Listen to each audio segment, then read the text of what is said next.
Russia అధ్యక్షుడు పుతిన్కి Trump మరోసారి warning ఇచ్చాడు. యుక్రెయిన్తోని యుద్ధం ఆపకపోతే తీవ్ర పరిణామాలు ఉంటాయని చెప్పి ఆయన హెచ్చరించుకొచ్చాడు. సో రేపు అలాస్కాలో పుతిన్ ట్రంప్ వీరిద్దరి మధ్య భేటీ జరగబోతుంది. ఈ భేటీకి సంబంధించి ఆల్రెడీ రేపు భేటీ జరుగుతున్న ఇవాళే ఒక వార్నింగ్ అనేది పుతిన్కి ఇచ్చాడు. యుద్ధాన్ని ఖచ్చితంగా ఆపాలని చెప్పి ఆయన చెప్పుకొచ్చాడు.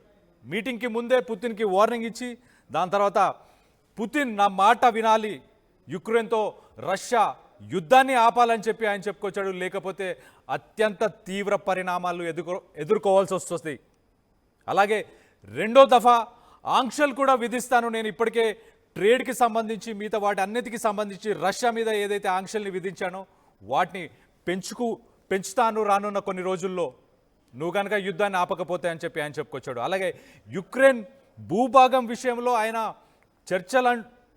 చర్చించిన తర్వాత ఏదైతే కొన్ని భూభాగాలని యుక్రెయిన్కి సంబంధించి రష్యాకి ఇవ్వడము, రష్యాకి సంబంధించి యుక్రెయిన్కి ఇవ్వడము, వీటన్నిటిపై చర్చలు కూడా చేయాలని చెప్పి పుతిన్ చెప్పుకొచ్చినట్టు కూడా తెలుస్తుంది.